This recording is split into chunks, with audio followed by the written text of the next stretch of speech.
सर्वांना एक कॉमन सूचना. आपल्याकडचे ऑडिओ सिस्टीम ऑफ ठेवावेत. फक्त सत्राचे स्पीकर यांचं ऑडिओ ऑन राहील.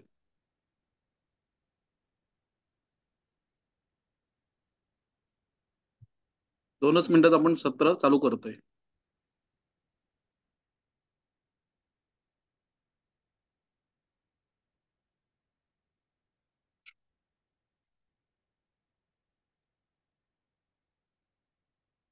रसिक वाचक हो, नमस्कार.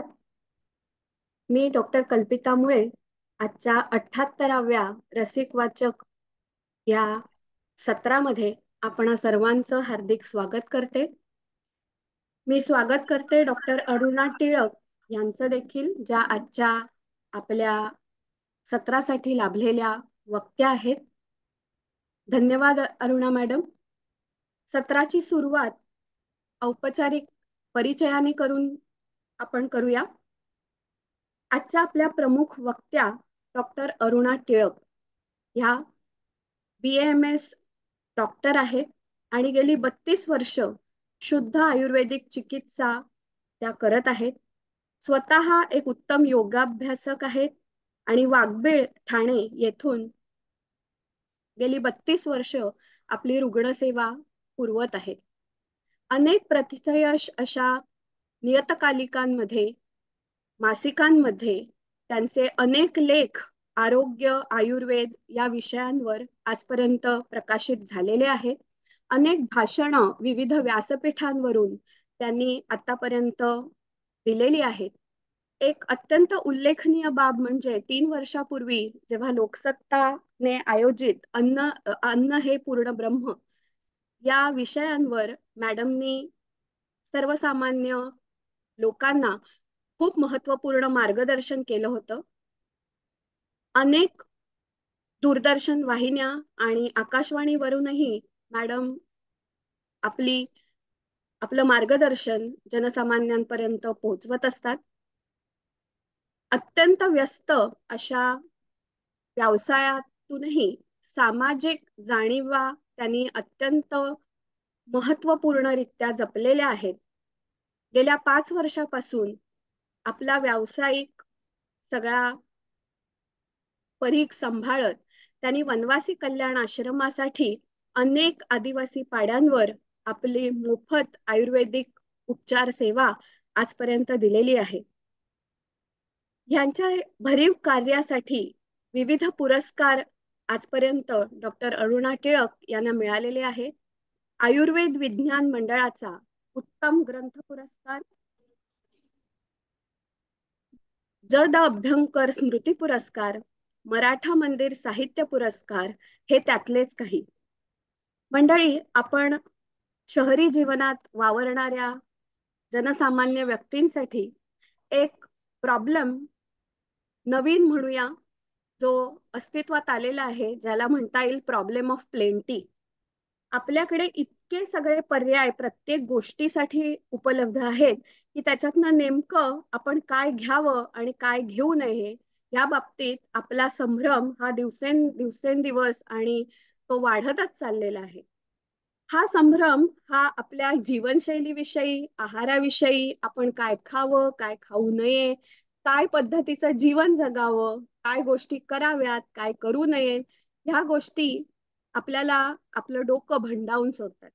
जी गोष्ट आपल्या पोटाची भूक भागवण्यासाठी जे संभ्रम निर्माण होतात ते वेगळेच, आणि आपली बौद्धिक भूक आणि मनाची भूक भागवण्यासाठी सुद्धा काय करावं ह्याविषयी आपले अनेक संभ्रम दूर करण्यासाठी हा सगळा रसिक वाचकांचा सत्राचा प्रपंच आहे.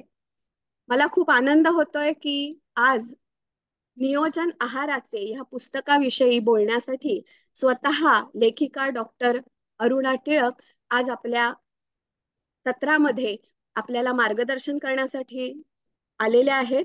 मॅडम, तुमचं खूप खूप स्वागत आणि पुढची सगळी सूत्र आपल्या हाती. धन्यवाद. धन्यवाद ताई. रसिका वाचक कट्ट्यातर्फे माझं दिसतोय चेहरा वगैरे, कारण मला कळत नाहीये. Am I visible? व्हिडिओ दिसत नाहीये मॅडम. नाही, व्हिडिओ दिसत नाहीये, ऑडिओ व्यवस्थित आहे. अच्छा,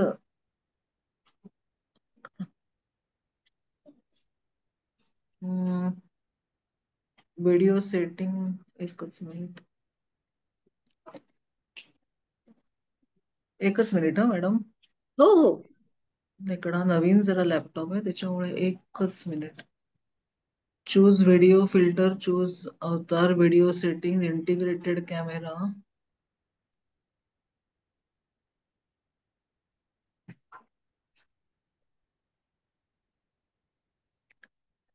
मला जरा जॉईन करायला उशीर झाला कारण आज आमची खूप मोठं एक एक्सपो चाललेलं आहे ठाण्यामध्ये आयुषचं, आणि तिथून मला यायला आत्ता मी जस्ट आले. हो तिथे पण हो. माझं एक लेक्चर होतं, म्हणजे माझ्यामुळे तुम्हाला उशीर झाला नाही नाही. त्याबद्दल मी नाही, क्षमस्व. तुमच्या व्यस्त वेळातनं नाही तुम्ही इथे नाही मॅडम, आलात हेच तुम्ही आमच्यासाठी मला इथे चांगली बोलवलं गोष्ट आहे. त्याबद्दल मी खरंच तुमची आभारी आहे.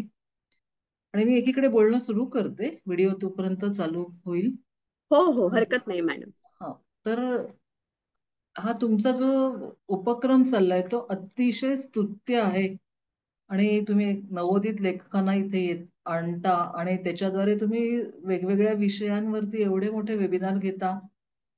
त्या ह्याच्यामध्ये तुम्ही मला परत एकदा संधी दिली त्याबद्दल मी आपली आभारी आहे. आता मी नियोजन आहाराचे ह्या पुस्तकाबद्दल सांगण्यासाठी, म्हणजे सुरुवात करताना मी असं म्हणेन की या पुस्तकाची सुरुवात कशी झाली. तर जेव्हा कोविडचा काळ होता तेव्हा लोकसत्तामध्ये ह्या विषयावरती वेगवेगळ्या विषयांवरती लेक्चर सुरू करण्यासाठी मला सांगितलं गेलं की तुम्ही मॅडम याच्यावरती तुम्ही व्यावसायिकांसाठीचा आहार असं तुम्ही काही लिहून द्याल का. आणि तेव्हा मग ती आयडिया मला खूप आवडली, की म्हटलं ठीक आहे, आपण त्याच्यावरती लिहायला सुरुवात करूया. आणि लिहायला सुरुवात करताना एक एक एक एक विषय पुढे मिळत गेले, खुलत गेले. आणि आता दिसत आहे ना माझा चेहरा व्यवस्थित. हो हो हा, तर हे जे आणि आवाज पण येतोय ना बरोबर. हो हो. ओके. तर हे जे विषय आहेत ते एक एक विषय सुचत गेले. आणि त्या विषयावरती म्हणजे आम्ही आयुर्वेदिक डॉक्टर जे असतो, तर आमच्याकडे लोक जेव्हा येतात ना तेव्हा लोकांची एक मनामध्ये अशी गोष्ट असते की आयुर्वेद म्हटला की ते पथ्य, काढे आणि काय खाऊ नकोस ह्याची भली मोठी यादी देतात. तर हे इथे कुठेतरी छेद द्यायचा मी बऱ्याच वेळेला प्रयत्न करते, की माझ्याकडे जेव्हा पेशंट येतात तेव्हा त्यांना काय खाऊ नको ह्याच्यापेक्षा तुम्ही काय खावं हे जर सांगितलं ना तर पेशंट अर्धा बरा होतो आणि तुमच्यावरती त्याचा विश्वास बसतो. आणि तुम्ही दिलेली औषधं पण तो नेमाने घेतो आणि पथ्य पण पाळतो. म्हणजे तुला एखादी गोष्ट खायची नाहीये पण तो म्हणेल मग काय खायचं याचे मला ऑप्शन द्या ना. आणि ते जेव्हा सांगतो तेव्हा तो रुग्ण खरंच खुश होतो. तर ह्या पुस्तकामध्ये जेव्हा हे लोकसत्तामध्ये लिहायला सुरुवात केली तेव्हा केवळ 350 शब्दांची मर्यादा होती, की त्या कॉलममध्ये ते बसण्यासाठी 350 शब्दामध्ये तो लेख बसला पाहिजे. आणि मग तेव्हा जेव्हा लिहिलं तर तो लोकांना तोही आवडत गेला, की छोटा आहे, सुटसुटीत आहे आणि त्याच्याद्वारे तुम्ही आम्हाला जी माहिती देताय तीही आम्हाला आवडते आहे. तर मग कसं झालं, की जेव्हा हे आपण पुस्तक केलं तेव्हा माझ्या हातामध्ये शब्दमर्यादा नव्हती. म्हणून जिथे मला वाढवता येईल मग काही योगाच्या द्वारे मी त्याच्यामध्ये वेगवेगळी व्हेरिएशन्स दिली. आणि त्या पेशंट म्हणजे वेगवेगळ्या प्रोफेशनना मी वेगवेगळा आहार सुचवत गेले, वेगवेगळा योगासनं सुचवत गेले.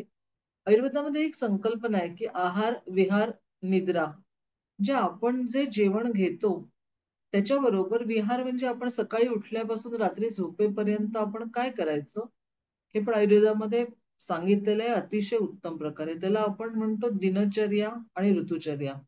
म्हणजे ह्या प्रकरणांचा सुद्धा त्या पुस्तकामध्ये समावेश केलेला आहे. म्हणजे प्रत्येक माणसाने आपण उठल्यावरती सकाळी उठल्यापासून कसं वागायचं ते रात्री झोपेपर्यंत, आणि रात्रीची झोप कधी घ्यायची, सकाळी आपण कधी उठायचं. म्हणजे आपण म्हणतो की ब्राह्मे मुहूर्ते उत्तिष्ठ. म्हणजे पूर्वीच्या काळी आपण असं म्हणायचो की ब्राह्ममुहूर्तावरती उठलं पाहिजे. कारण त्यावेळेला घराघरामध्ये दिवे नसायचे आणि लोक 7 वाजता जेवायचे आणि 8 वाजता सगळे गुडूचूप झोपायचे. मग सगळ्यांची झोप पुरी व्हायची आणि ते सकाळी लवकर उठायचे. आणि ह्या सकाळच्या वेळेला जेव्हा आपण उठतो त्यामुळे आपल्या शरीरामध्ये जे एक सार्केडियन सायकल असते, म्हणजे आपल्या आयुर्वेदानुसार वात पित्त कफ हे जे त्रिदोष आहेत, त्या प्रत्येक काळामध्ये त्या वातपित्त कफांचा कुठच्या काळामध्ये कुठचा काळ असतो हे सुद्धा सांगितलेलं आहे.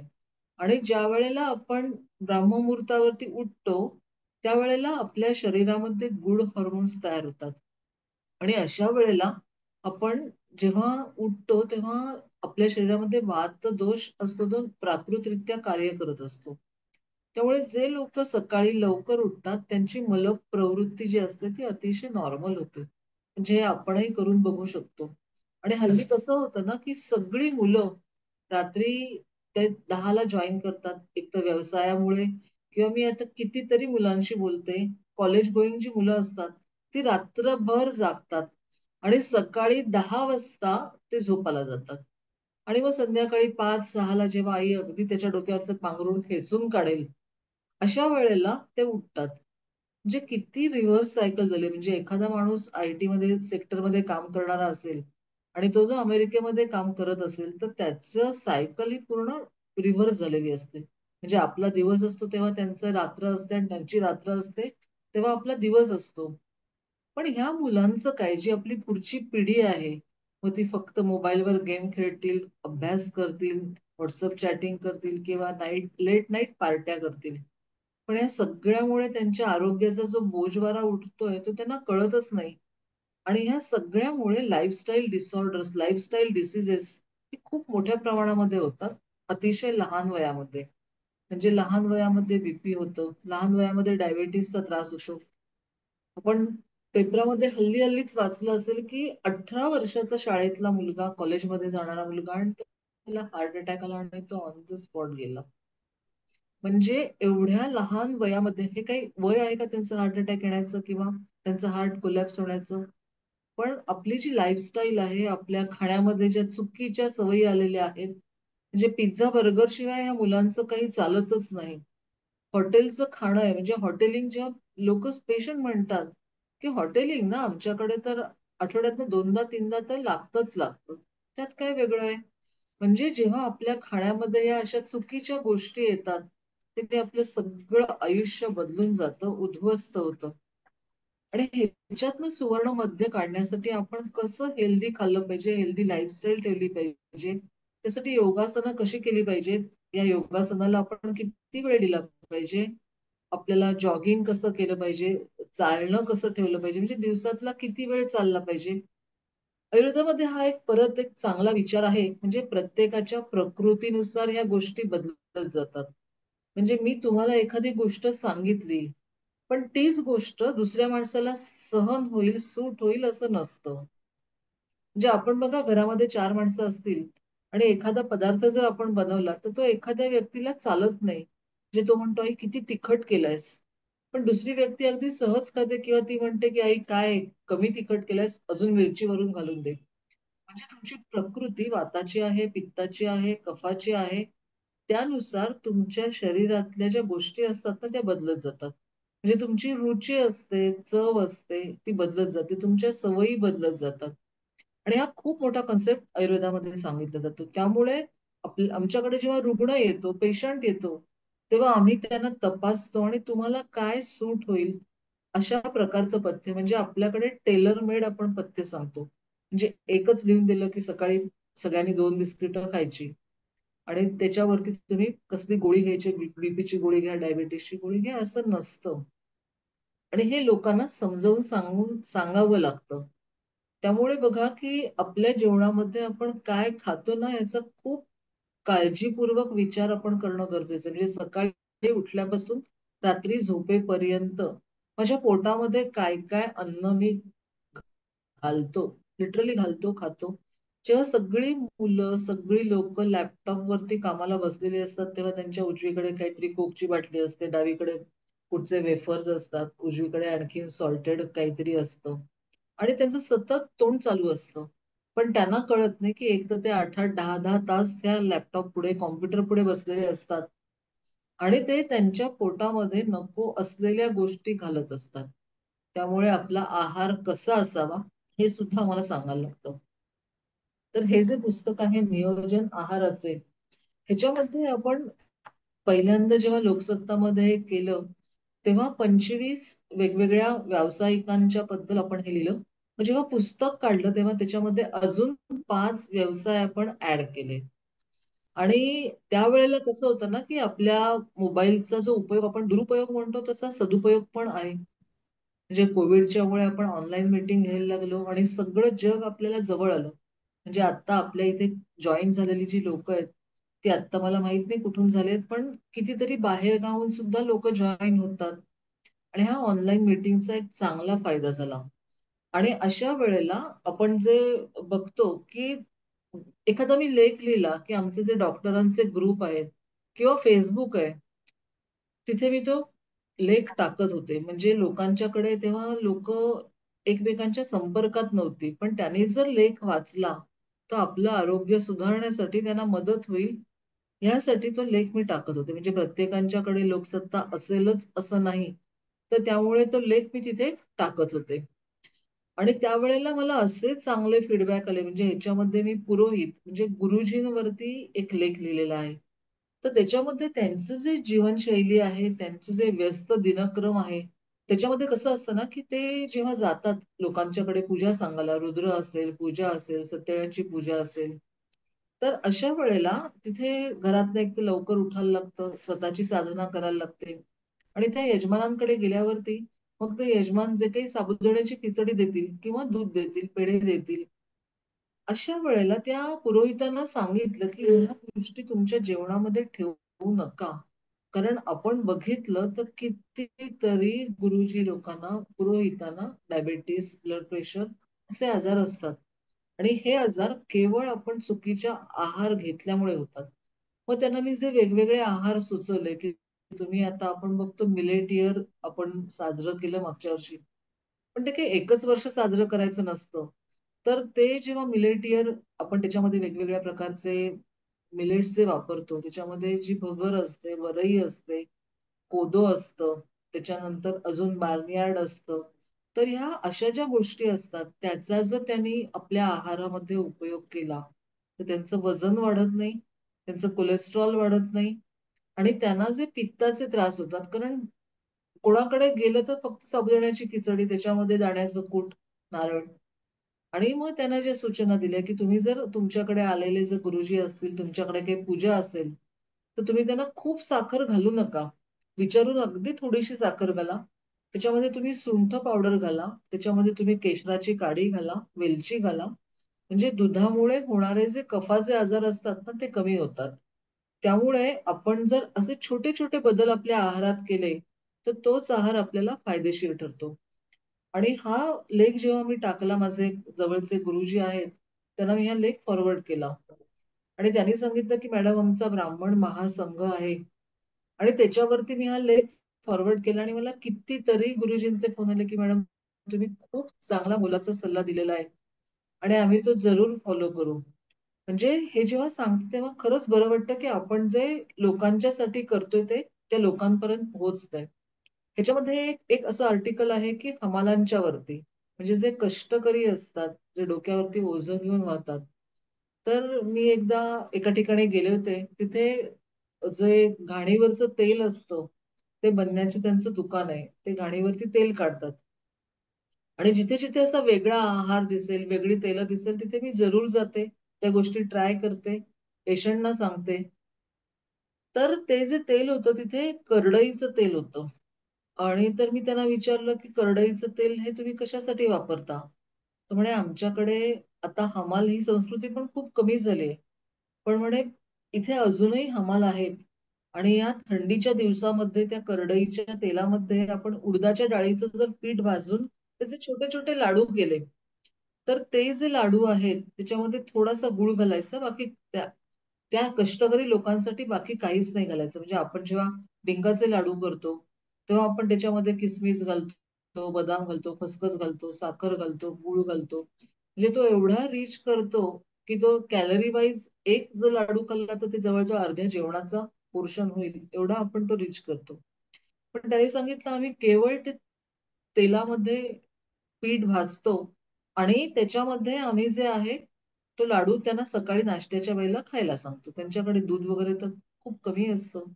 पण तेवढा तो लाडू खातात आणि त्यांना ते जे थंडीचे एखाद महिना आहे तो खाल्ला तर त्यांना कष्ट करायला पुढचे 3, 4, 6 महिने त्यांनी ताकद येते. म्हणजे या छोट्या छोट्या गोष्टी ज्या असतात ना त्या आपल्याला खूप चांगल्या प्रकारे लोकांना सांगता आल्या.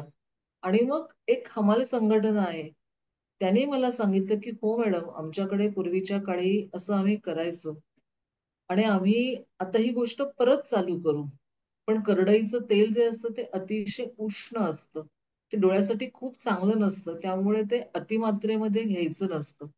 त्यामुळे आपण कुठचं तेल वापरावं ह्याचा पण आपण डोळसपणे विचार करणं गरजेचं आहे. त्याच्यानंतर ह्याच्यामध्ये पुढचा जो एक लेख आहे तो लोहारांच्या वरती आहे. म्हणजे आता ह्या ज्या लोहार, चांभार तरी असतात, पण लोहार ही जमात आहे ती खूप कमी झालेली दिसते आपल्याला. तर माझ्या दवाखान्याच्या समोरच जस्ट रस्ता क्रॉस केला की तिथे लोहाराचं एक दुकान आहे आणि त्याची जी बायको आहे तर ती सतत तो भाता वर खाली करायची. तो लोहार जो असतो तो फिरवायचा, त्याच्यामध्ये टाकायचं.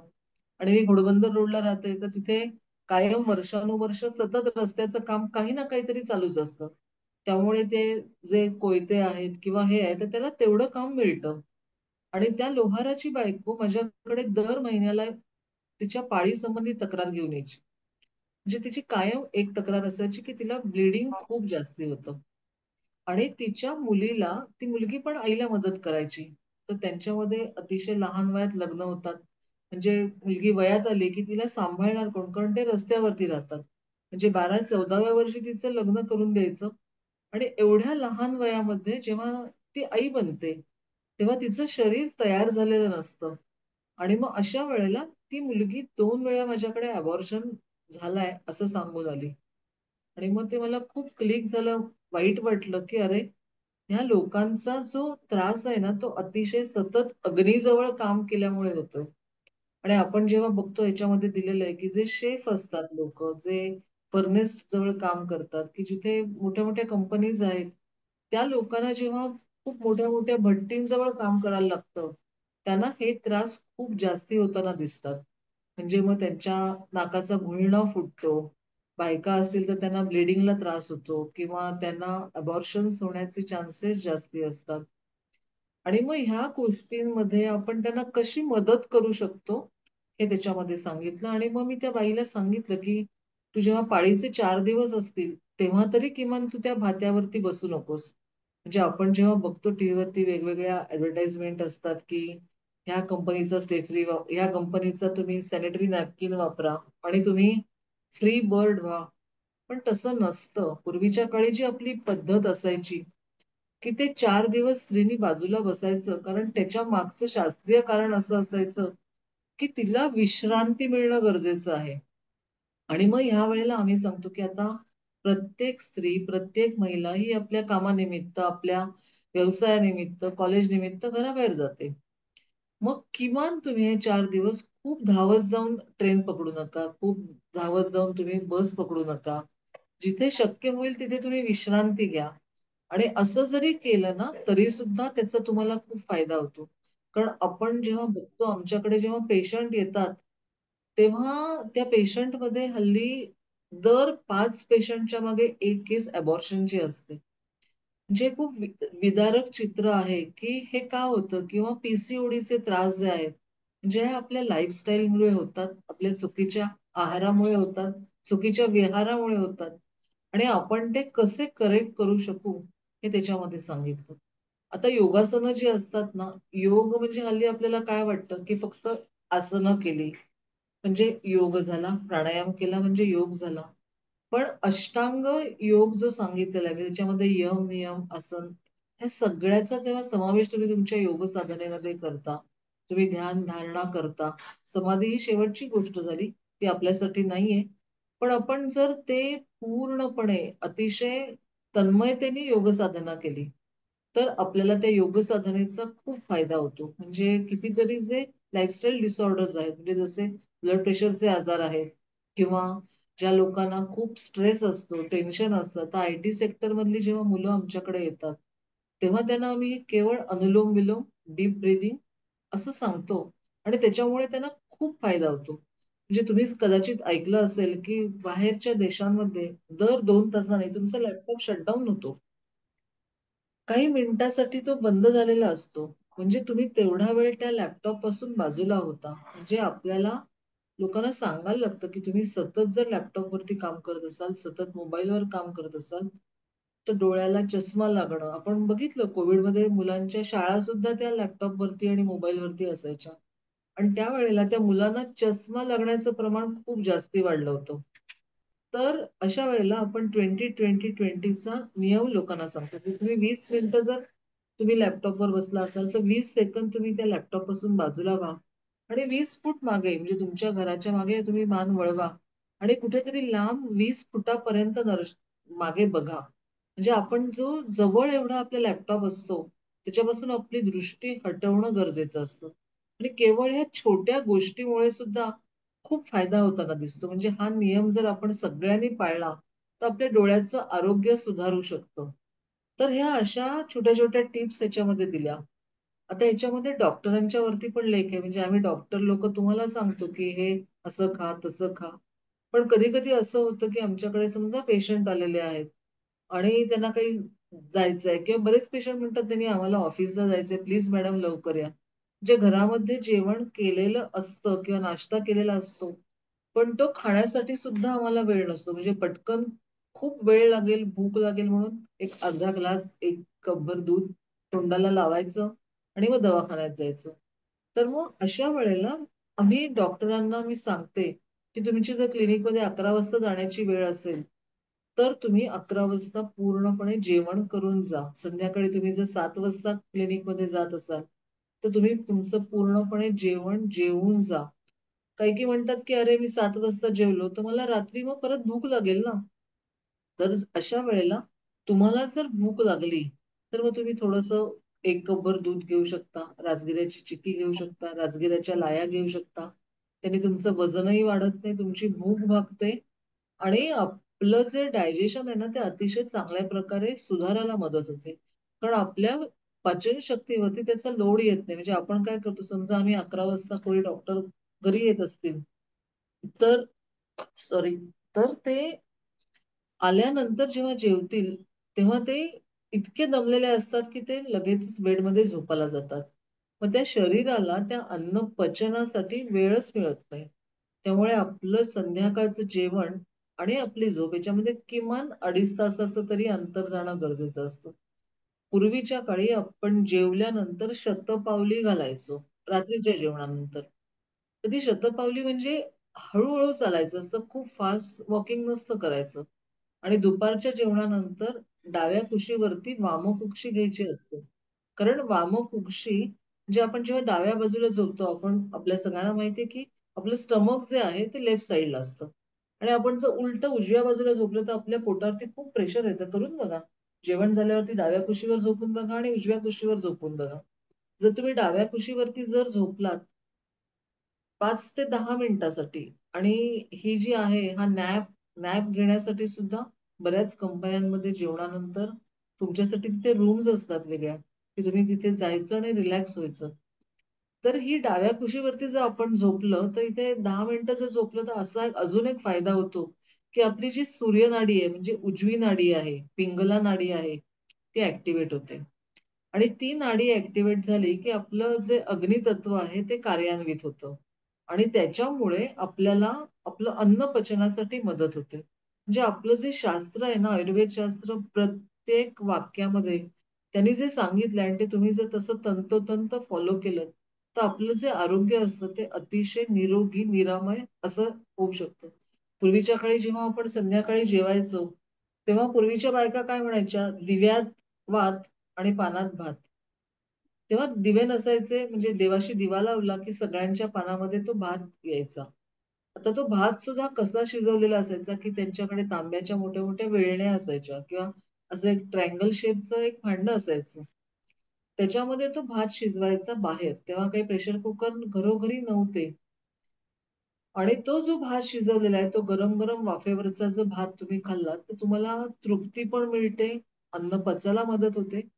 आणि या ठिकाणी अजून एक असं सांगावसं वाटतं, की हल्ली डायबिटीज हा रोग जो एवढा बळावलेला आहे, तर आम्ही आमच्या रुग्णांना असं सांगतो की तुमच्या डायबेटिक पेशंटला जर भात खायचा असेल तर तो कुकरमध्ये शिजवू नका, कारण तो अंडर प्रेशर शिजवलेला असतो, त्याच्यामुळे तो पचायला जड होतो. आणि जेव्हा तो बाहेर शिजवतात तेव्हा त्याच्यातली वाफ बाहेर जाते. त्याच्यावरती समजा काही आलं तर आपण ते पांढरी जी मळी येते, जशी तुरीच्या डाळीवरती येते, ती काढून टाकतो.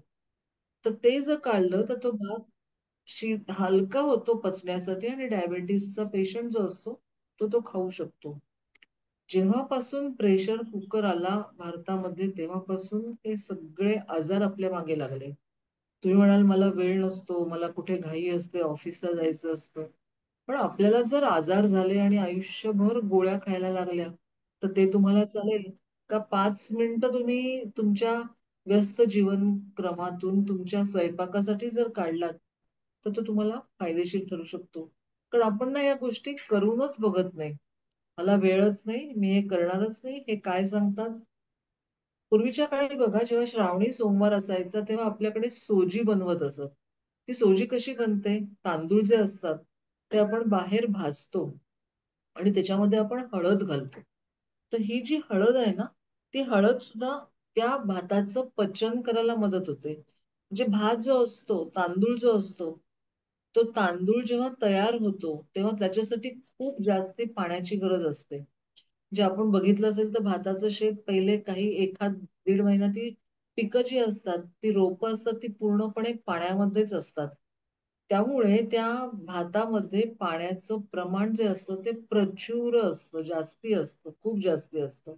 आणि हा जो भात असतो ना, तो आम्ही सांगतो की आपण भात जेव्हा खातो तेव्हा तो जुना भात खायचा असतो. म्हणजे आपण आता जेव्हा नवीन बाजारात भात येतो, आपल्या इथे बाहेर बोर्ड लागलेले असतात की नवीन भरण्याचा तांदूळ आलेला आहे.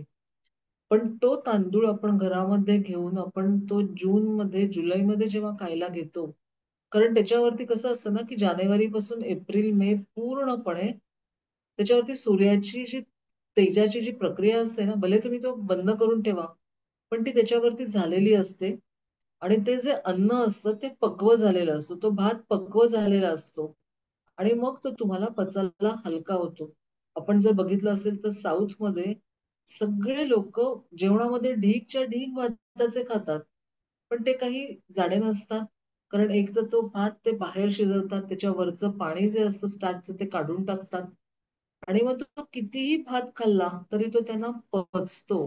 त्यांना कुठे एवढ्या जसं डायबिटीस हल्ली आपल्याकडे कष्टकरी लोकांना सुद्धा, म्हणजे पूर्वी म्हणायचे की जे कष्ट करतात त्यांना डायबिटीस होत नाही. पण हे असं नाहीये. हल्ली सरसकट सगळ्यांना डायबिटीस होताना दिसतो. मग आपण जर आहारात या छोट्या छोट्या गोष्टींमध्ये बदल केले तर हे जे लाईफस्टाईलचे आजार आहेत ते आपल्याला होणार नाहीत. त्यामुळे अशा या टिप्स या ह्याच्यामध्ये वेगवेगळ्या प्रकारे दिलेल्या आहेत. त्याच्यानंतर मला मुळे सरांनी सांगितलं की तुम्ही थोडंसं डाएट वरती पण सांगा, की दीक्षित डाएट आणि दिवेकर डाएट. त्याच्यामध्ये ते कसं सांगतात, की तुम्ही 2 वेळा जेवा. तुम्ही 50 मिनिटामध्ये तुम्हाला जे हवं, जेवढं हवं तेवढं खा. पण जेवणाच्या वेळा कायम ठेवा. म्हणजे तुम्ही सकाळी जर 8 वाजता, 9 वाजता जेवणार असाल आणि संध्याकाळची वेळ जर 7 वाजता असेल, तर त्याच वेळेला तुम्ही जेवायचं. आणि दुसऱ्या आपल्या मॅडम आहेत त्या सांगतात, की दर 2 तासाने तुम्ही खात राहा. पण इथे मी सांगेन असं, की आयुर्वेद शास्त्र असं सांगतं, की आपल्या शरीरामध्ये जो अग्नी असतो, जो अन्न पचन करतो, आपल्याला जेव्हा कडकडून भूक लागेल, त्याच वेळेला तुम्ही जेवा. आपल्याला कसं असतं ना, सकाळी सवय झालेली असते, की मी पोटभर नाश्ता करणार आणि तो नाश्ता खाऊन मी एकदा गेलो, की मग मला काही टेन्शन नाही. पण तो नाश्ता खाताना तुम्हाला सकाळी खरोखर भूक लागलेली आहे का? माझं रात्रीचं जे जेवण घेतलंय ते पचलंय का? मला सकाळी मलप्रवृत्ती व्यवस्थित झालीये का? या गोष्टी कधी आपण चेक करतो का? माझी जीभ जी आहे ती स्वच्छ आहे का? त्याच्यावर कोटिंग आहे? हे छोट्या-छोट्या गोष्टी असतात. आपण पूर्वी काय म्हणायचो? प्रभाते करदर्शनम आणि आम्ही म्हणतो की प्रभाते मलदर्शनम. म्हणजे तुम्ही हात तर बघाच, की आपल्या हातांमधून आपल्याला आपलं आरोग्य कळतं, की माझे हात पांढरे फटफटीत पडलेत का गुलाबी आहेत का कसे आहेत? आणि अशा वेळेला आम्ही सांगतो, की तुम्ही तुमच्या मलप्रवृत्ती कशी होते, याचं कधी ऑब्झर्वेशन केलंयत का? म्हणजे लोकांना ना हे असं काही असतं करायचं, आम्ही तर कमोडमध्ये बसतो, पाणी फ्लश केलं की निघून गेलं. पण ते तुमच्या आरोग्याचं द्योतक असतं. म्हणजे तो मल जो आहे, तो जर घट्ट केळ्याच्या, जसं आपण केळं असतं ना, केळं सोललं, तर ते ज्या पद्धतीने येतं, त्या पद्धतीने तुमचा फिकल मॅटर होतो का? ही एक छोटीशी टेस्ट आहे आणि ती जर तुम्ही फॉलो केलीत, की तुम्हाला समजेल, की माझी मलप्रवृत्ती भसरट आहे का? का तशी सोलीव आहे?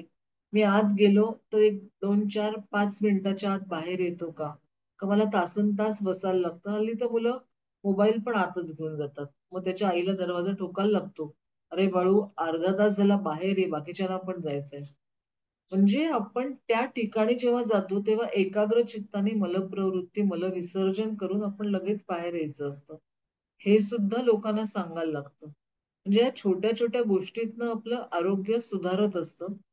तर हे सांगण्याचा माझा उद्देश असा होता, की तुम्हाला जर भूक नसेल, तर तुम्ही अन्न खायचं नाही. तुम्हाला जर तहान नसेल, तर पाणी प्यायचं नाही. म्हणजे उगाचच दर अर्ध्या तासाने पाण्याचा अलार्म लावून ठेवलाय आणि मी पाणी पितोय. पण तुम्हाला त्याच्यामुळे काय होतं ना, तुम्ही किडनीवरती लोड आणता. म्हणजे ते पाण्याचं जे बाहेर जाण्याची उत्सर्जनाची क्रिया आहे, ती तुमच्या किडनीवरती लोड आणतं. त्यामुळे जेवढी गरज असेल आपल्याला उन्हाळ्यामध्ये जेव्हा पाण्याची खूप गरज असते, तेव्हा आपण ते पाणी शरीर मागतं, की मला तहान लागली, पाणी हवंय. पण आपण आता थंडीचे दिवस आत्ता कुठे थोडीशी थंडी पडली पण आपल्याला सांगायला लागतं, की "अरे पाणी प्यायला नाहीस बराच वेळ, पाणी पी." म्हणजे आपल्या शरीराचे जे सिग्नल्स असतात ना, ते आपण ओळखणं गरजेचं असतं. त्यामुळे दर 2 तासांनी खाणं सुद्धा योग्य नाही आणि तुम्ही एका तासामध्ये तुम्ही कितीतरी जास्ती खाता, पण तो आयुर्वेदानुसार अतियोग होतो. म्हणजे अति सर्वत्र वर्जयेत. म्हणजे आपल्याला जेवढी भूक असेल ना, तुम्हाला समजा 1-1.5 पोळीचीच जर भूक आहे, तर तुम्ही तेवढं खाऊन तुम्ही थांबा ना. मला परत दिवसभरात खायला मिळणार नाही म्हणून तुम्ही भाजी पण खाणार, सॅलड पण खाणार, त्याच्यावरती आईस्क्रीम पण खाणार आणि मग परत झोप ताणून देणार. मग हे तुमच्या आरोग्याला त्रासदायक ठरतं. म्हणजे हा पॅटर्न जो असतो ना, त्याने थोड्या वेळासाठी तुम्हाला बरं वाटतं, की हो माझं वजन कमी होत आहे. म्हणजे शुगर खाली येते. पण हे तुम्ही कन्सिस्टंटली करू शकता का? करू शकाल का? ह्याचा विचार पण करणं गरजेचं असतं.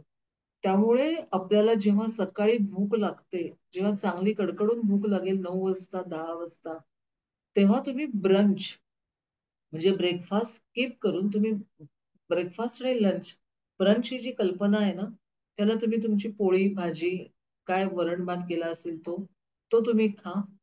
संध्याकाळी सूर्यास्ताच्या आधी जेवा. तुम्ही म्हणाल, "अरे मॅडम, आम्ही ऑफिसला जातो, मला कसं शक्य आहे?" पण मी पेशंटला काय सांगते, की तुम्ही पोळी सकाळी बनवून त्याचे पोळीचे रोल करून घेऊन जा. त्या पोळीमध्ये तुम्ही तिळाची चटणी घाला, तुम्ही त्याच्यामध्ये कारळ्याची चटणी घाला, लसणीची चटणी घाला. घरचं साजूक तूप त्या पोळीवरती लावा आणि ते रोल जे आहेत ते तुम्ही खा. ते रोल जे असतात ते आपल्याला गरम करायला लागत नाहीत. कारण आयुर्वेदशास्त्र असं सांगतं, की एकदा बनवलेलं अन्न परत-परत गरम करायचं नसतं, रिहीट करायचं नसतं. हल्ली कसं आहे, आपल्या ऑफिसामध्ये सगळ्या सोयी आहेत. म्हणजे आपल्याकडे मायक्रोवेव्ह असतात ऑफिसमध्ये पण.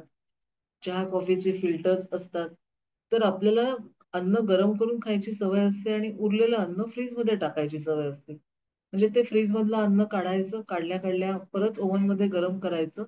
म्हणजे ते व्यत्यासात म्हणजे अन्न जे फ्रीजमध्ये थंड असतं, त्याच्यामध्ये पूर्णपणे थंडावा मुरलेला असतो आणि दुसऱ्या क्षणी तुम्ही ते ओव्हनमध्ये टाकता आणि ते गरम करता. म्हणजे आपण त्याच्यातली मॉलिक्युल्स असतात ना, ते पूर्णपणे बदलून टाकतो. जे आपल्या छोट्या-छोट्या गोष्टीतनं आपल्याला समजतच नाही, की आपण किती चुकीच्या पद्धतीने आपला आहार घेतोय आणि त्याच्यामुळे आपल्याला हे सगळे रोग जडत असतात अतिशय लहान वयामध्ये. त्यामुळे आपल्याला जेव्हा भूक लागेल तेव्हाच जेवण घ्या, जेव्हा तहान लागेल तेव्हाच पाणी घ्या आणि अजून एक छान नियम असा सांगितलेला आहे, की तुम्ही जेवण जे घ्याल ना, ते शरीराचे 3 पोटाचे 3 भाग करायचे. आणि त्या 3 भागामध्ये तुम्ही एक भाग अनसॉलिड फूडचा, एक भाग लिक्विड फूडचा आणि एक भाग जो असतो, तो ते अन्न चरवण्यासाठी म्हणजे अन्नाच्या फूड डायजेशनसाठी मोकळं ठेवा. आपण मिक्सर लावतो. त्या मिक्सरमध्ये बघा, की आपण जेव्हा काही ग्राइंड करायचं असेल, तो मिक्सर वरपर्यंत भरला, तर तो मिक्सर चालेल का? तो बंद पडतो आणि त्याच्यात जी गोष्ट करायची असते ती चांगली होतच नाही. त्यामुळे तो मिक्सर जो असतो तो अर्धा जर तुम्ही भरलात तर त्याच्यामध्ये जे वाटण करणार असतो ते वाटण अतिशय चांगल्या प्रकारे आपल्याला हवं तसं मिळतं. म्हणजे यत पिंडे तद ब्रह्मांडे, प्रत्येक गोष्ट जशी बाहेर आहे ना तीच आपल्या शरीरात आहे. आणि त्याचा जर आपण अतिशय काळजीपूर्वक असा जर विचार केला, आणि माझं शरीर मला काय सांगताय की आत्ता खाऊ नकोस, पण समोर आईस्क्रीम दिसताय, पार्टीमध्ये गेलो तर तिथे आपण लग्नाच्या जेव्हा जेवणावळीमध्ये जातो तिथे एवढे काउंटर्स लावलेले असतात आणि आपण म्हणतो थोडंसंच तर खाणार आहे, मी हे टेस्ट करून बघतो, मी ते टेस्ट करून बघतो. आणि मग तुम्ही त्याच्यामध्ये अंगूर बासुंदी पण खाता, त्याच्यामध्ये दहीवडा पण खाता, तुम्ही चाट पण खाता, त्याच्यामध्ये तुम्ही वेगवेगळ्या पनीरच्या भाज्या खाता. आणि तुमच्या पोटामध्ये त्याचं काय होतं ते तुमचं पोट आणि तो देवच जाणे. आणि मग पुढचे 2 दिवस तुम्हाला ऍसिडिटी, गॅसेस, करपट ढेकरा असे कितीतरी त्रास होतात. तुमचं पोट बघा, तुमची भूक बघा आणि तेवढाच आहार घ्या. आणि आयुर्वेदाचा एक अतिशय चांगला नियम आहे की मधुर, आम्ल, लवण, कटु, तिक्त, कषाय. म्हणजे जेवणाची सुरुवात असते ती मधुर रसाने करायची आणि शेवट जो आहे तो कषाय रसाने, म्हणजे आपलं ताक जे आहे ते तुरट रसाचं असतं. पूर्वीच्या काळी आपल्या आजी, आपल्या आई सगळ्यांच्या घरामध्ये जेवणाचा शेवट एक वाटीभर ताकाने होईल. परत ते ताक पण खूप जास्ती प्यायचं नसतं, एक वाटीभरच. म्हणजे ते तुमच्या अन्नाचं पचन करतं. आणि त्याच्यानंतर आपण हल्ली काय करतो, पार्टीमध्ये गेलो तर सगळं जेवण होतं आणि वरती स्वीट डिश शेवटी खातो. म्हणजे आपण त्या अन्न पचनाचं सगळी सायकल रिव्हर्स करून टाकतो. त्यामुळे आपल्या जेवणामध्ये या गोष्टी जेव्हा आपण घेऊ ना, तेव्हा जर अतिशय डोळसपणे जर अशा जर आपण त्या जेवल्या, जर खाल्लं, तर आपलं आयुष्य जे आहे ना ते देवाने किमान 100 वर्ष जगण्यासाठी आपल्याला प्राण दिलेला आहे. आपले प्राण जे आहेत ते जपून वापरा, प्राणायामाची साधना करा. आहार या सांगितलेल्या पद्धतीने जर तुम्ही घेतलात, तर तुम्ही नक्की निरोगी राहाल. मला तुम्ही इथे बोलवलंत, मला बोलण्याची संधी दिलीत, त्याबद्दल मी आपली खूप आभारी आहे. धन्यवाद अरुणाताई. तुम्ही ज्या अत्यंत शांत पद्धतीने सगळं सांगितलं, खरोखर तुम्ही सांगितलेला प्रत्येक शब्द न शब्द आमच्यात झिरपलेला आहे. आणि मी आता हे सत्र खुलं करतो. कोणाला काही प्रश्न विचारायचे असेल तर जरूर विचारावेत.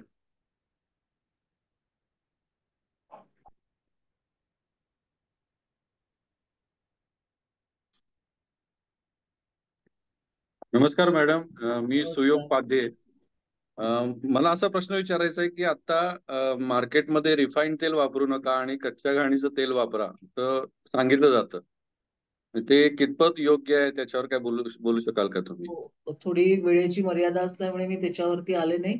सांगण्यासारखे विषय खूप आहेत, म्हणजे तेल, तूप, मीठ, त्या प्रत्येक विषयावरती आपण अर्धा अर्धा एक एक तास बोलू शकतो. पण मी तुम्ही विचारलेल्या प्रश्नाचं थोडक्यात असं उत्तर देते की जेव्हा रिफाईंड तेल आपण जेव्हा वापरतो तेव्हा ते रिफाईंड केलेलं असतं.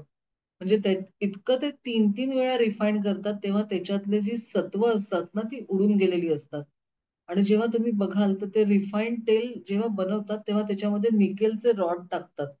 म्हणजे तुमच्या शरीरामध्ये नको असलेल्या गोष्टी त्या रिफाईंड तेलातनं जातात. आणि मग त्याच्यावरती लिहिलेलं असतं की fortified with vitamin A, vitamin B. पण त्याच्यामध्ये मूळ जे तेलाचे तत्व आहेत, मूळ जे घटक आहेत ते तुम्ही काढून टाकता आणि नको असलेल्या गोष्टी त्याच्यामध्ये ऍड करता. म्हणजे आमच्याकडे असं सांगतात की तिलोद्भवम तैलम, म्हणजे तिळापासून जे बनतं ते तेल. म्हणजे आपल्याकडे बघा की पूर्वीच्या काळी आपण शेंगदाण्याचं तेल वापरायचो, तिळाचं तेल वापरायचो आणि साऊथकडे खोबरेल तेल वापरतात. आणि तुम्ही ज्या देशात राहता तिथे जे अन्न पिकतं तेच अन्न जर तुम्ही खाल्लं, तेच तेल जर तुम्ही वापरलं, तर आपल्या आजीनी, आपल्या पणजीनी जे खाल्लेलं असतं ना, ते आपल्या जीन्स मध्ये गेलेलं असतं पूर्णपणे. तर ते डिकोडिंग करायला आपण शिकलं पाहिजे की माझी आजी काय खायची. आता आपण बघतो की बाजारात ज्या वेगवेगळ्या प्रकारच्या तेल जी आहेत, जसं मगाशी मी करडईचं तेल सांगितलं, तर असं लिहिलेलं असतं की हे हृदयासाठी अतिशय उपयोगी आहे. पण ते करडईचं तेल अतिशय उष्ण असतं आणि त्याने तुमचं कोलेस्ट्रॉल कमी होत नाही. पण तुम्ही जर घाणीवरचं तेल वापरलं तर त्याच्यामधले जे जीवनसत्व आहे ते त्याच्यामध्ये टिकून राहतात. भले ते आपल्याला महाग वाटेल, पण तुम्ही कमी वापरा ना, आणि त्यामुळे तुम्ही कमी वापरायला लागाल. बघा, आपण जेव्हा तेल, रिफाईंड तेल तळणी करतो, तर ते रिफाईंड तेल तुम्ही 1 वेळा, 2 वेळा वापरलं तर त्याच्यावरती साका येतो. पण तुम्ही तिळाच्या तेलामध्ये काही गोष्टी तळल्या तर त्याच्यावरती तो साका येत नाही, कारण ते शुद्ध असतं आणि ते फिल्टर्ड असतं. तर ते तिळाचं तेल तुम्ही जिथे राहता, तुम्ही जेव्हा बघाल की वरती नॉर्थ साईडला तिथे सरसोचं तेल वापरतात. म्हणजे तिथे सरसोचं पीक अतिशय जास्ती प्रमाणात होतं. म्हणजे आपल्या ज्या देशामध्ये तुम्ही जिथे राहता त्या ऋतूनुसार म्हणजे सरसोचं तेल जे आहे, मी इथे सुद्धा पेशंटना सांगते, कारण तुम्ही करून बघा. मोहरीच्या तेलामध्ये तुम्ही जर भाज्या बनवल्यात, तर ती भाजी फोडणीला टाकताना त्याला थोडा स्ट्रॉंग वास येतो, पण ती भाजी अतिशय चविष्ट बनते. आणि मोहरीचं तेल कमी लागतं. तर तुम्ही मोहरीचं तेल जे आहे, तर तुम्ही आता थंडीमध्ये वापरू शकता. पण आपली मुंबईची जी हवा आहे, ह्युमिडिटी आहे, तिथे हार्डली काही एखाद महिना, 2 महिने थंडी असते. बाकी सतत उन्हाळाच असतो. तर अशा वेळेला मग त्या ऋतूनुसार आपण आपलं तेल बदलायचं असतं. म्हणजे ते तेल जे असतं ते केव्हा, कधी, कुठचं तेल वापरायचं याचा पण आपण विचार करून ते तसं तेल वापरायचं असतं. त्यामुळे घाणीचं तेल जरी महाग झालं, महाग वाटलं, तरी घाणीचं तेल जरूर वापरा. आणि जे तेल असतं ते जे बियांपासून वापरलेलं असतं, ते बियांपासूनचं जे तेल असतं ते आपल्या आरोग्यासाठी अतिशय उपयोगी असतं.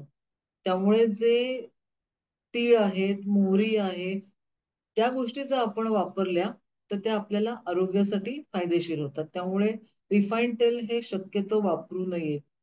आपल्या जेवणामध्ये अजून एक हद्दपार करायची गोष्ट म्हणजे डालडा. पण तो डालडा जो असतो ना, तुम्ही म्हणता आम्ही डालडा वापरतच नाही. पण प्रत्येकाची सुरुवात प्रत्येकाने विचार करून बघा, की सकाळी चहामध्ये काहीतरी डुबवायला लागतं त्यांना.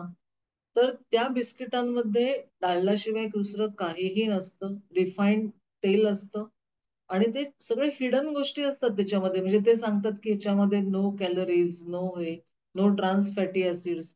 पण या सगळ्या गोष्टी त्याच्यामध्ये असतात. तुम्ही त्याच्यावरती छापलेल्या गोष्टी जर बघितल्यात, तर त्या सगळ्या गोष्टी त्याच्यामध्ये असतात. आणि त्याच्यामध्ये डालडा वापरतो. म्हणजे आपण म्हणतो, की मी घरामध्ये साजूक तूप आणते, साजूक तूप वापरते. पण या प्रत्येक गोष्टीमध्ये डालडा जातो ना. तुम्ही चॉकलेट्स वापरता, आईस्क्रीम्स वापरता. त्या सगळ्यामध्ये ही डालडा असतो किंवा पाम ऑइल सारख्या गोष्टी असतात, की ज्या आपल्या आरोग्याला घातक आहेत. त्यामुळे आपण काय खातो ना, हे विचारपूर्वक जर खाल्लं, तर आपल्याला ती गोष्ट थोडीशी पुरते आणि आरोग्यदायी ठरते. अजून एक तेलावरूनच विषय निघाला, की तुपाचा. तर साजूक तूप हे आपल्या प्रत्येकाने आपल्याच्या जेवणामध्ये किमान 2 चमचे. तुम्ही जर ठेवलं तर तुमचं कोलेस्ट्रॉल वाढणार नाही. तुमच्या डोक्यामध्ये जर भीती असेल, डॉक्टर म्हणतात, की हार्टचा प्रॉब्लेम झाला, तेल बंद, तूप बंद, असं अजिबात नसतं. कारण त्या तुपामध्ये जे ट्रान्स फॅटी ॲसिड्स असतात किंवा ते जे असतं ना, ते तूप जे असतं ते आपल्या ब्रेन बॅरियर मधून पलीकडे जातं. म्हणजे आपण म्हणतो की तूप खाल्लं तर रूप येईल आणि तूप खाल्लं तर शक्ती येईल आणि बुद्धी येईल. जे तूप जे आहे ते नेत्रे असतं, मेधावर्धक असतं, रूपवर्धक असतं, आरोग्यदायी असतं. म्हणजे ह्या घरच्या साजूक तुपामध्ये एवढ्या गोष्टी सामावलेल्या आहेत. आणि मग अजून एक मुद्दा लोकांच्या मनात येतो, की मग आम्ही गाईचं तूप वापरावं का? A2 गाईचं वापरावं का?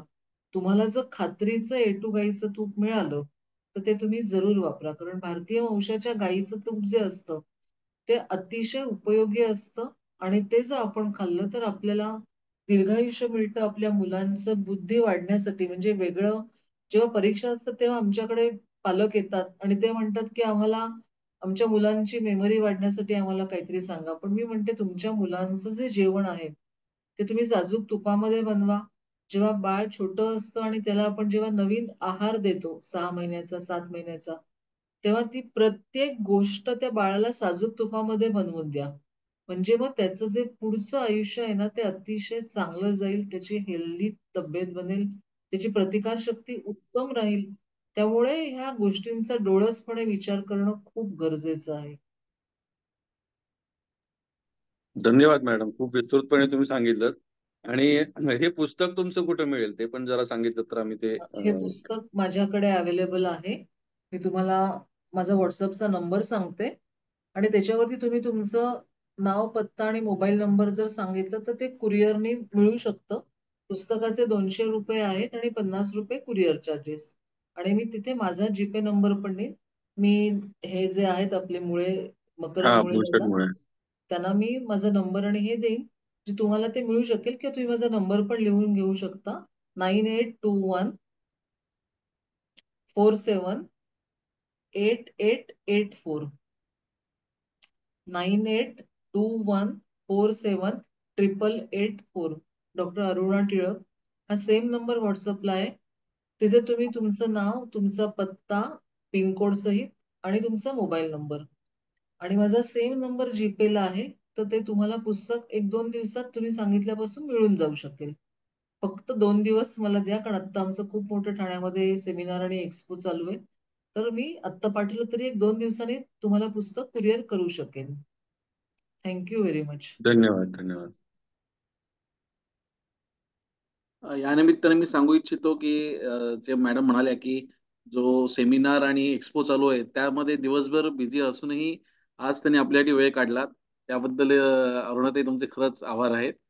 अजून कोणाला काही प्रश्न विचारायचे असतील तर विचारा जरूर.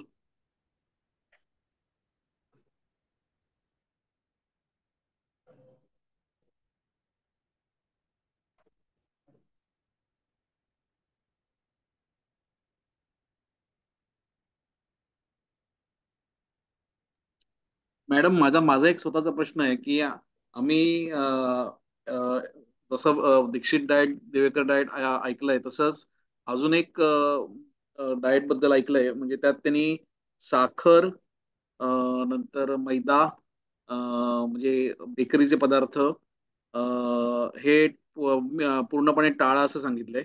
आईस्क्रीम असतील, चॉकलेट्स असतील, तर हे पूर्णपणे टाळणं शक्य आहे का, म्हणजे प्रॅक्टिकल? त्यातलं म्हणजे कितपत टाळणं शक्य आहे काय तुमच्या हातात असतं. पण त्यांनी जे सांगितलं बघा, पूर्वीच्या काळी रिफाईंड तेलं नव्हती, मैदा फार कमी होता. फक्त दिवाळीच्या वेळेला मैदा मिळायचा, तेव्हाच फक्त शंकरपाळे घरात होत असत. साखरेच्या जागी गुळाचा प्रयोग होत असे, पण तो सुद्धा खूप थोड्या प्रमाणात. आणि साखर जी होती ती सुद्धा भेंडीच्या रसामध्ये बनवली जायची, जसं गुळ भेंडीच्या रसात बनवला जातो. म्हणजे ही जी साखर आहे, कारण साखरेशिवाय काही काही गोष्टी होत नाही. जसं आम्ही आयुर्वेदामध्ये च्यवनप्राश वापरतो, तर तो च्यवनप्राश बनवण्यासाठी साखरेचा वापर केलाच जातो. त्यामुळे तुम्ही पूर्णपणे साखर बंद करू शकत नाही. पण त्या ठिकाणी एकच मिनिट.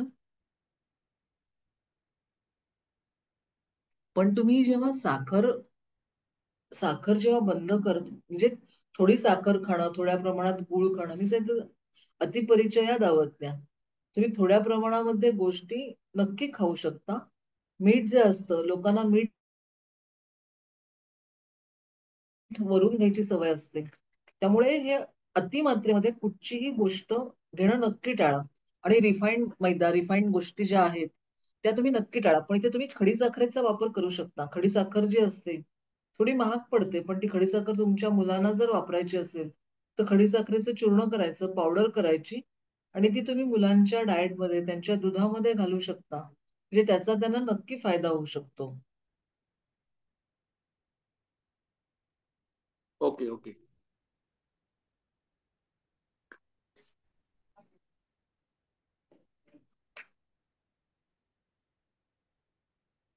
पुढे जाण्याआधी मी सुयोग पाध्ये यांना विनंती करतो की त्यांनी रसिक वाचक मंचातर्फे आजच्या वक्त्या डॉक्टर अरुणाताई टिळक यांचे आभार मानावेत. अरुणाताई, खूप छान तुम्ही विस्तृतपणे सगळी माहिती आम्हाला दिलीत.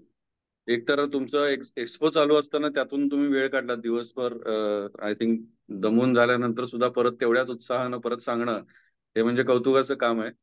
आणि शिवाय तुमच्या पुस्तकाबद्दलही आता आम्हाला खूपच उत्सुकता आहे, कारण हे जे तुम्ही सांगितलेले उपाय आहेत ते मला असं वाटतं की आपण रेग्युलरली करू शकतो. असं नाही, फार तुम्ही असं काही सांगितलं नाही की जे करायच्या पलीकडचं आहे, असं काही नाही आहे. त्या छोट्या छोट्या गोष्टी आपण केल्या तरी आपण आपलं आयुष्य चांगलं सुखात घालवू शकतो तब्येतीच्या दृष्टीनं. तर खूप छान पद्धतीने तुम्ही सांगितलंय. पुस्तक नक्कीच आम्हाला उपयोगी पडेल. ते आम्ही सगळेजण पुस्तक घेण्यासाठी नक्कीच तुमच्याकडे नंबर वगैरे पाठवू. तुम्ही आलात, खूप छान पद्धतीने सांगितलं, खूप खूप धन्यवाद. त्याचबरोबर रसिक वाचकचे जे कोणी आज जॉईन झालेले आहेत वाचक, त्यांचेही धन्यवाद की ते वेळात वेळ काढून या सेशनला उपस्थित राहिले. खूप खूप धन्यवाद. खूप धन्यवाद. तुम्ही मला बोलवलं, शांतपणे ऐकून घेतलं आणि मला बोलण्याची संधी दिली, त्याबद्दल मी आपली आभारी आहे. Thank you very much.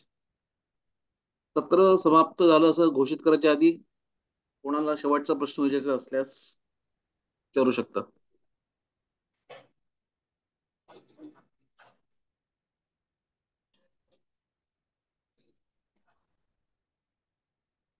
सगळ्यांच्या शंकांचं निरसन झालं असेल तर मला वाटतं आपण थांबूया का?